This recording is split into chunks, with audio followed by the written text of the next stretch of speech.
You're listening to Infoverity's Trust Us podcast, where you can gear up for your data management journey with bite-sized discussions on industry trends and thought leadership. On each episode, we'll feature industry experts to help you navigate your path to mastering your enterprise data. Today, we'll be talking about trends in enterprise data management. At its heart, enterprise data management is the concept of mastering, centralizing, and integrating an organization's data to make the best business use of it. This can take many forms, including mastering data about customers to ensure that messages are reaching the right people at the right time, products to ensure that customers have a holistic and trustworthy view of what they're looking for, and organizations to ensure that companies can trace the lineage of the input they receive daily. This week's episode is the first of two that will focus on trends across the industry. Part 1 will focus on the benefits of product master data management, the importance of data management in environmental, social, and government (ESG) and sustainability requirements, and the prevalence of inter-enterprise master data management. To provide insight into these topics, we have our guest, Nick Prellwitz. Welcome, Nick. So glad you could join us today. Very glad to be here. Data is the best. Let's talk about it. We're excited to have you. Can you share a little bit about your background? Yes. So I've been in the enterprise data management space for over 15 years. Actually, one of the original members of Infoverity. So I've been here all 13 years since we were founded in 2011. And currently I'm one of our delivery directors, so helping oversee our professional services team, and have been implementing data solutions around the customer domain, the product domain, various verticals around manufacturing, distribution, retail, consumer packaged goods for a ton of years now. So done it a lot of times. I learned what to do and also what not to do. So excited to talk about our trends today. Thank you so much for joining us, Nick. We're really happy to have you. From my perspective, there are a few key trends in the enterprise data management space. Specifically, what our listeners can gain from prioritizing the mastery of their product data and the digital product passport or sustainability needs and inter-enterprise data management factors they should consider as they do that. Let's dive into each of those topics one at a time, starting with why our listeners should invest in their product data. Yeah, I think, at its simplest form, knowledge is power, and information enables informed decision making, and all of that is coming from your data. So the more data you have and the more data that is simplified and makes sense, the better it is for decision making and the ability to navigate your business amidst all kinds of crazy economic challenges and barriers that exist today. So I think the focus on data is, how can we get all the right data to the right place at the right time and enable that decision making? So mastering that product data is going to enable us to know our product segments and relate it to our customers, to know what products they're buying, what products are selling well, which are not, relating that to inventory levels and understanding how you can move products. The concept of the oh no, I've got on-hand product, but it's not on site. Oh no. So I think, being able to know your business through and through enables you to navigate your business. And what that translates to is make more money and save money where you need to. I think that's all really excellent insight, Nick. So I want to move towards that second area that we want to explore, and that's really how the industry is approaching ESG or sustainability solutions. And specifically, can you describe what you mean by a digital product passport and what some of those key considerations our listeners should take into account as they embark on their enterprise data journey are? Absolutely. And, part of the sustainability piece, there's the compliance part of it where, there are regulations that need to be adhered to and, answer the question of, is this a economically viable or safe product or raw material? But at its core, as we think about the customer experience, it's really about responsible business practices and saying, hey, we do care about the environment. We care about where we're getting our product materials or how we're manufacturing or packaging or providing our products to you. So that passport is really the information of where did it come from and what is the composition of it. So really having a full understanding of the life cycle of the product. Can it be recycled and reused? So I think, that passport is something that's really critical both to, adhere to existing compliance rules that exist today, compliance rules that are going to exist tomorrow, and kind of getting ahead of that and getting prepared for it.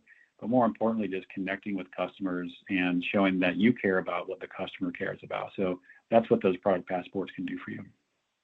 That's great, and really appreciate that perspective. And I think it really does all go back to operating your business responsibly, both from tracing the lineage of a product and just having the information that you need in order to make responsible business decisions about how you invest and how you serve your customers' needs better.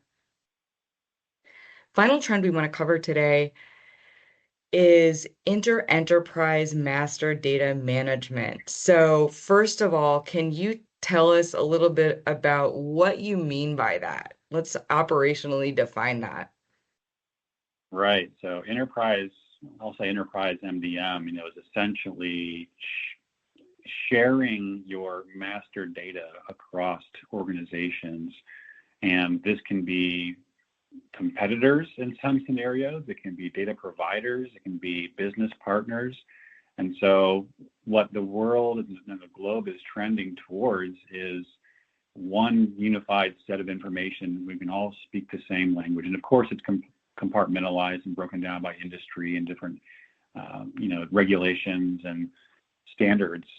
But we're trying to all speak the same language is what it comes down to. And if you think about product information, defining what a product is, there really is a single version of the truth of what is a product made of and what is it meant to do, and what are the standards around that we can all just agree upon and say, I don't want to have to master this myself. Wouldn't it be great to just pull that information from somewhere else? And then if I'm trying to fill a bill of materials or satisfy a sales quote, getting that information and associating what another company defines as a product to what I define that product, it makes it a lot easier to connect the dots and really deduplicate information, reduce redundancies, increase your efficiencies of satisfying those bill of materials, and really just being able to operate more seamlessly within the business landscape. So that inter-enterprise basically agreement of we're all going to call it the same thing and we're going to identify it as the same thing. And so that just, it's going to enable businesses to work in harmony. Yeah, and I think it just goes back to the larger theme of connecting dots, painting a complete picture for customers, making sure that you're tracing things from start to finish, using your data to make business decisions. It's all part of a larger theme of really just using your data to run your business holistically. So I think that operational definition certainly helps contextualize things for me. I think what might also help our listeners is, could you give an example of inter-enterprise MDM and how that could work now that we've defined it? Right. Yeah. So the first one, I'll give maybe two. First is just customer information, right? So I think as a insurance company or healthcare provider, knowing the different organizations that you're working with, both for supplying of information or if you're selling information, but knowing the organizational structure of your business partners and knowing, there's all kinds of affiliations and joint ventures and conglomerates. And so just understanding, who am I interacting with? Am I sending information to the right spot? Am I wasting paper or wasting communication cycles or wasting my time because I'm sending information to the wrong spot? So it's like really understanding who you're working with. So just having those organizational structures and where those customers are, providing their information to and getting that straight. And then also on the product side, the One World Sync and GDSN, where you have standards for UPC and GTINs and those sorts of classifications of products, and saying we all call it the same thing and we're in the electrical manufacturing industries. Let's all speak the same language here so we can make sense of business and do business together. Thanks, Nick. I think that's all really excellent insight. As somebody that's worked primarily in product data for most of my career, I think that really, really resonates with me personally. So to bring it all in, just one more question for you. how can Infoverity support customers as they navigate the enterprise data management landscape? And what solutions does Infoverity provide that might walk leaders down the right path in that journey?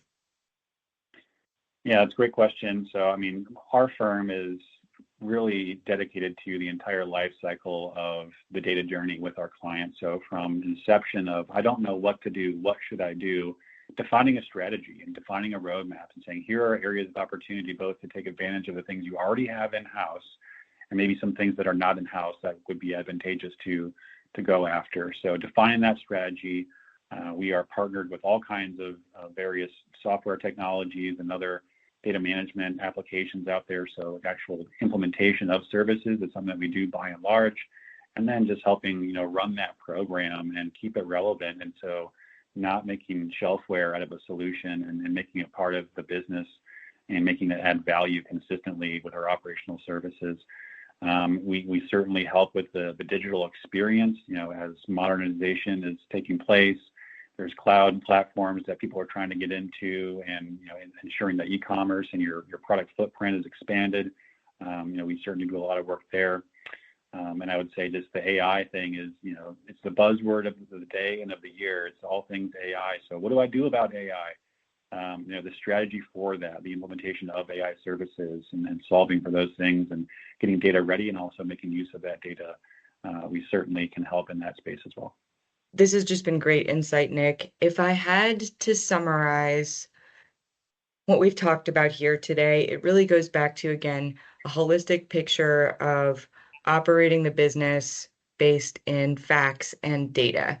So customers should invest in product data because knowledge is power and information enables informed decision making, which really helps you run your business. If we're talking about a digital product passport, that really means responsible business practices. And if we're talking about inter-enterprise MDM, sharing your master data across organizations, a unified set of information, a single version of the truth. And really, these are all components of the same thing, which is a journey in the enterprise data management space that our listeners are going to be on in perpetuity if they're doing things correctly. But what I also heard you say is that we at Infoverity are here to help, right? And the point of our services is really to be dedicated to our listeners' entire life cycle of the journey that they're on currently, and defining a strategy with them, implementing that strategy and sustaining it, but also more importantly, adapting it to these trends in enterprise data management that we're talking about today. So I hope that that is an accurate summary of your thoughts, but I'm curious if you'd like to add anything or if there's anything we didn't talk about today that you would like to share with our listeners. But the last thing I would just add in here is just there are so many different forms of obtaining information as a consumer today. So when I go to a store and I'm looking at the price and I'm comparing it to the price that I see on my phone at that store, and I also look at a different marketplace to see the price on that marketplace. So I'm looking at cost information and product information and all kinds of other data on various forms and formats. And so having a consistent experience and relating to the customer in a way that says, hey, I know what you're after, and I'm here to provide that to you. I'm going to do it in a reasonable, responsible way. And I would like to have a partnership really with you as a customer is what we're chasing here. It's that lifetime value of a customer, getting brand, recognition and brand loyalty. So I think that's where, healthy, clean, standardized, and complete data enables those to happen. And again, what does that translate to? We're all here to make money, right? So you're making more money as a business by having a better relationship with your customers, and also finding ways to save through operational efficiencies with AI solutions and with automation. So the future of AI is today. It's really here, and there's a lot of really cool things out there that our customers are taking advantage of, and we can help do that for our other customers as well. Yeah, it's really working smarter, not harder, with the data that we have to transform the customer experience downstream. Absolutely.